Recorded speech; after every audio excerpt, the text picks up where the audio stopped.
So, Namaste students.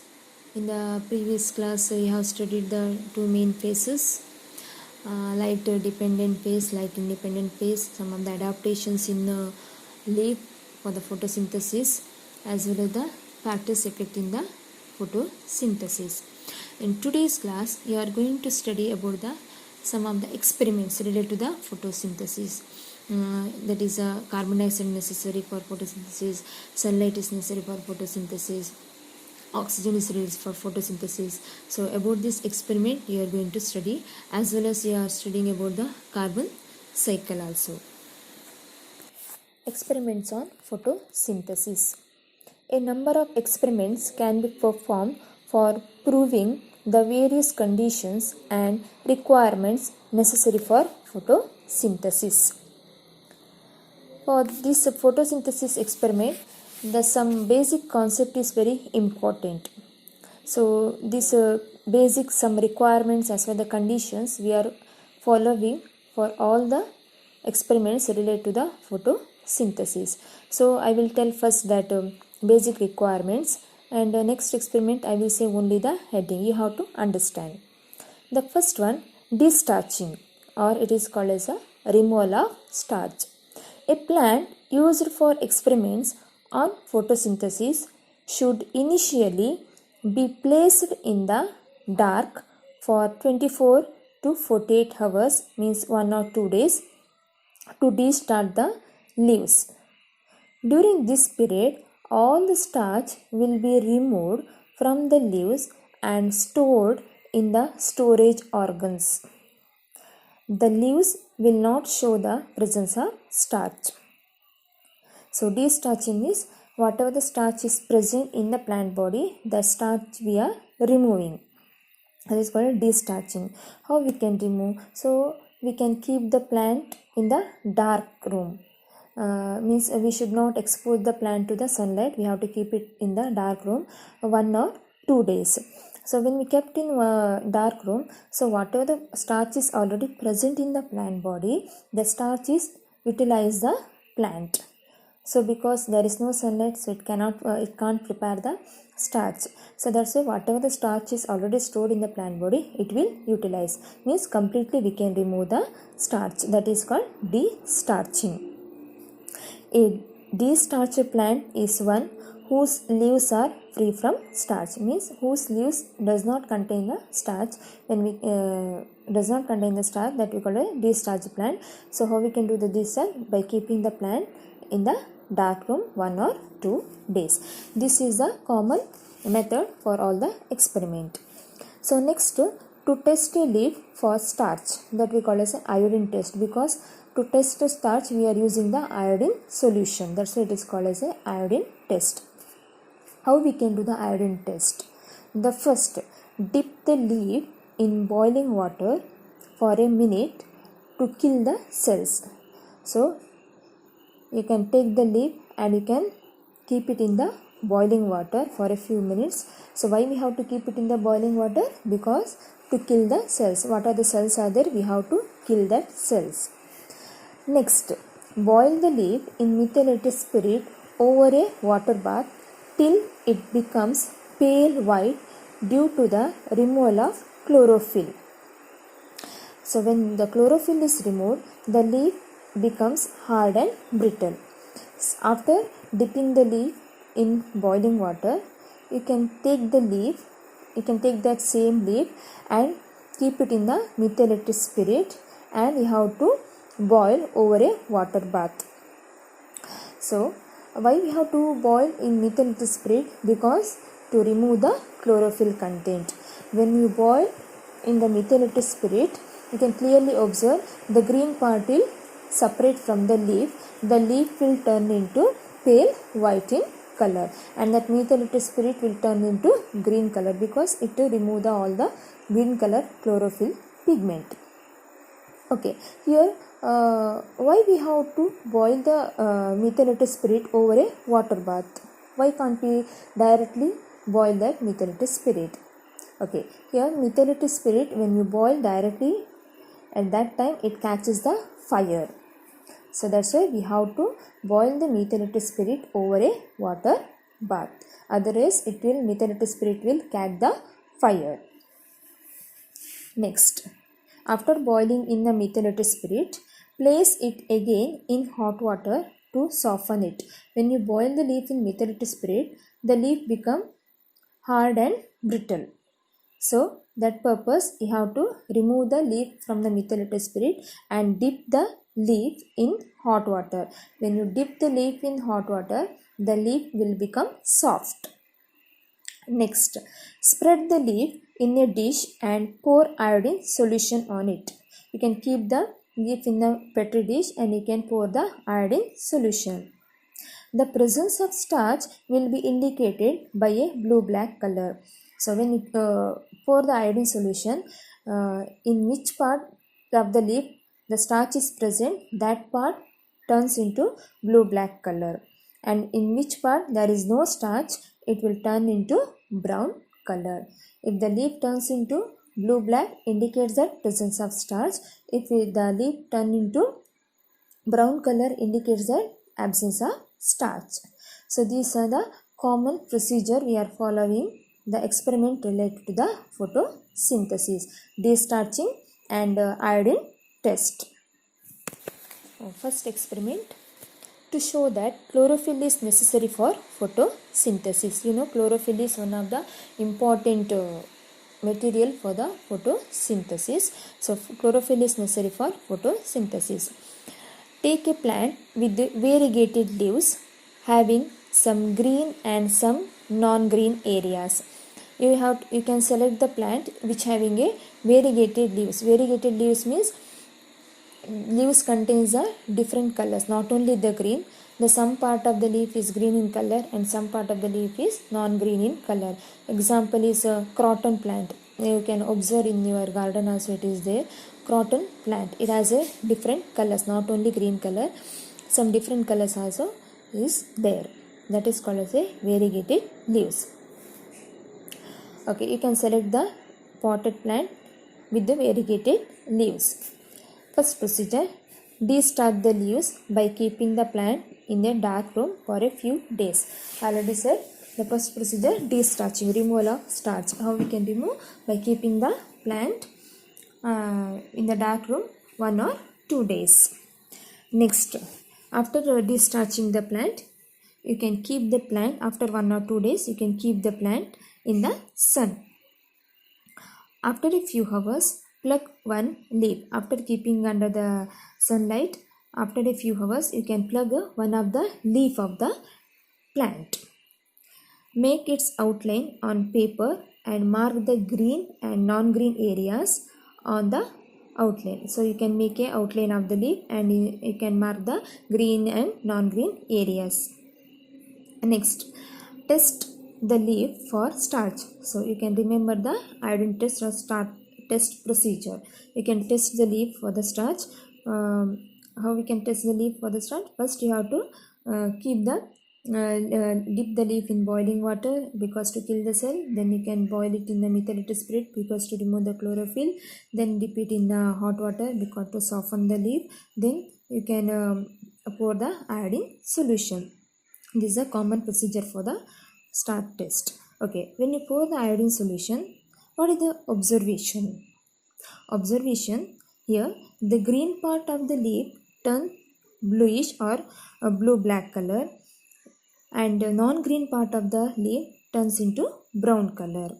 So the green part of the leaf turns into bluish or blue-black color and non-green part of the leaf turns into brown color. This is the observation. What is the conclusion? Conclusion means what is the inference? Here the part of the leaf when it turns into blue-black color, it indicates that presence of starch.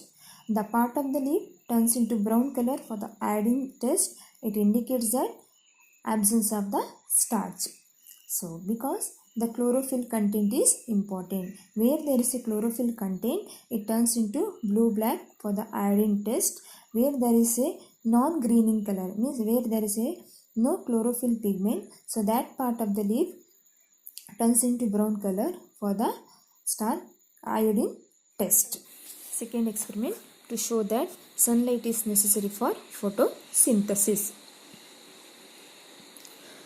Here take a plant with the destarched leaves. Again you can take the potted plant and you can destarch it by keeping the plant in the dark room 1 or 2 days. Next, cover one of its leaves with the black paper on which a design is cut. You can take a black paper and in the middle of the black paper you can cut any design, and then you can cover that black paper over the leaf. Next, place this plant in the sun. After keeping that black paper, you can keep that whole plant in the sun. Next, after a few hours, test the leaf which is covered by black paper for the presence of starch. After a few hours, on which leaf you pasted black paper, you have to plug that leaf and you can test it for the starch test, that is iodine test. Procedure is, first you have to dip the leaf in boiling water, then boil it in a methylated spirit because to remove the chlorophyll, then dip it in a hot water because to soften, then you can pour the iodine solution. So this is the iodine test. Next, what is the observation? Here you can observe that only the part of the leaf which could get light through the cut out design as well as those that were left uncovered by the paper turn blue-black. Here the part which is exposed to the sunlight, that part turns into blue-black color for the iodine test, and the part which is covered by black paper, it turns into brown color for the iodine test. This is the observation. So what is the reason for this observation? Here the part which is exposed to the sunlight, that part of the leaf get the sufficient amount of sunlight and prepare the starch, so it gives the blue-black color. The part of the leaf which is covered by the black paper, it does not get the sufficient amount of sunlight, so it does not prepare the starch. So for that purpose, for the iodine test, it gives a brown color. Next experiment, to show that carbon dioxide is necessary for photosynthesis. Here take a plant with the destarched leaves. Same, again take a potted plant and you can destarch by keeping the plant in the dark room 1 or 2 days. Next, insert a part or half of one of its leaves through a split cork into a conical flask containing potassium hydroxide. Here half of the one of the leaf you can insert in the conical flask which contains the potassium hydroxide. Through the split cork you have to insert the half part of the leaf inside the conical flask, but you should not plug the leaf from the plant. It should be intact to the plant. So what is the main function of here potassium hydroxide? Potassium hydroxide main function is it absorbs the carbon dioxide. Next, leave the plant in sunlight. You can keep the plant in the sunlight.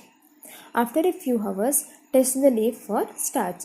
So after a few hours, you have to plug the leaf, which is half leaf is inserted in the flask, half leaf is outside the conical flask.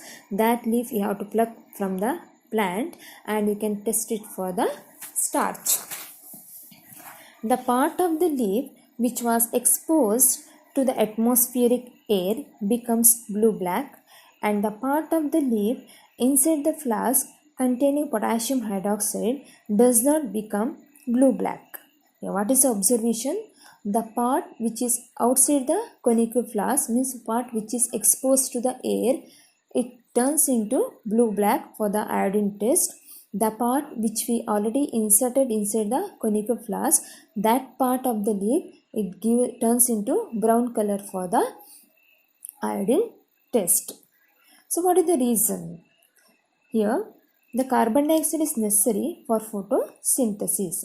Yes, the part of the leaf which is outside the conical flask, means which is outside the atmosphere, which is in the atmospheric air, it gets the sufficient amount of carbon dioxide, so it can prepare the starch. So that's why it gives rise to a blue black color for the iodine test. But part which is inside the conical flask, so it does not get the sufficient amount of carbon dioxide, because whatever the carbon dioxide is already present in the conical flask, it is absorbed by the potassium hydroxide.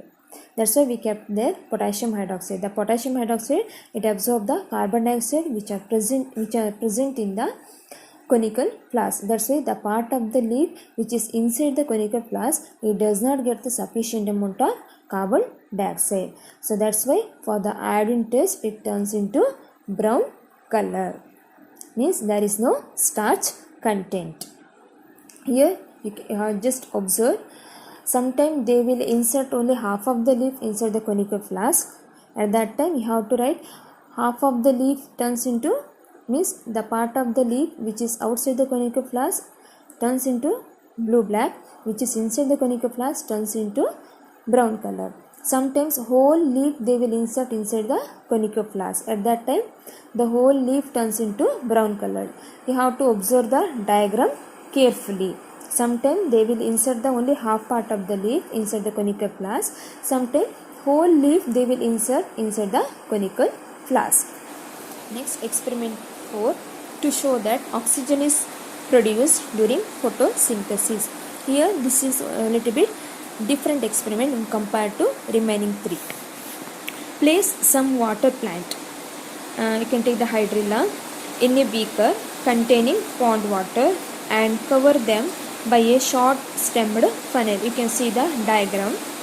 You can take the water plant, that is aquatic plant. You can choose the hydrilla and keep it in the beaker containing the pond water and cover it by a short stemmed funnel. Next, invert a test tube full of water over the stem of the funnel. You have to invert the a test tube full of water over the stem of the funnel. Next, place the apparatus in the sun for a few hours. So then you can keep the apparatus in the sun for a few hours. But you have to observe, after a few hours, a small bubbles of the gas will collect in the test tube. You can observe in the stem, at the opening of the stem of the funnel, small bubbles will arises, and that bubbles will move upward direction and it will collected in the test tube. Test the gas in the test tube. A glowing splinter burst into flame which shows the presence of oxygen. How we can test the gas? You have to glowing splinter, you have to insert in the test tube. So at that time it bursts into a flame. It indicates that the collected gas is oxygen. You know, oxygen is a combustible gas. It supports the combustion. So when the fire will come in contact to the oxygen gas, it will glow very speed, or it will glow very brightly. So because oxygen is a combustible gas, so the presence the collected gas is oxygen. So it indicates that during the photosynthesis oxygen gas is liberated. Next, carbon cycle. The carbon cycle is a series of chemical reactions in which carbon as a chemical element is removed from the air, used by living organisms in their body process, and is finally returned to the air. Is called as a carbon cycle. The essential steps in the carbon cycle. The first one is photosynthesis. Green plants, that are called as a producers, use carbon dioxide of the air to produce carbohydrates. So with the help of photosynthesis process, the plant prepare their own food in the form of glucose, then it convert into starch. You know that matter. So here the glucose it may convert into carbohydrates form. It may be the disaccharides or polysaccharides, and some it will be utilized for the making the oil also. So the green plants use carbon dioxide of the air and to produce the carbohydrates. Next, food chains. Through food chains, the food passes on from plants to animals. Animals comes under consumers. Carbon is an essential element of all body tissue of both plants and animals. Here, containing carbon in the carbohydrates and other products. Here, whatever we are consuming the food, that food contains the carbohydrates. Carbohydrates, nothing but it contains the carbon content. It is made by the carbon, hydrogen, and oxygen. So here we can see the carbon content. So carbon content is entered in the animal's body along with the food, that is in the form of carbohydrates. Next, respiration. All plants and animals respire by oxidizing carbohydrates in their cells to produce energy and give out carbon dioxide into the atmosphere. So during the respiration process, the food is breaks down and with the help of the oxygen and releases the carbon dioxide. Next, decay. The dead remains of plants and animals are consumed by bacteria and fungi. So in this process, they break down the organic matter, releasing carbon dioxide back into the atmosphere. Here bacteria and fungi, they comes in the decomposers, means they will take their nourishment with the help of the dead and decaying matter. So they will break down the dead remains of the plants and animals. So during the breakdown of the dead remains of plants and animals, so whatever the organic matter is there, it will breaks down, and whatever the carbon content will come out, it will once again goes to the atmosphere. Next, combustion, burning. When a fuel such as wood or a fossil fuel like coal, petroleum or natural gas is burnt, the carbon contained in it is oxidized to carbon dioxide, which is given back into the atmosphere. So when you burn the wood or fossil fuel, at that time the carbon dioxide is released and once again goes to the atmosphere.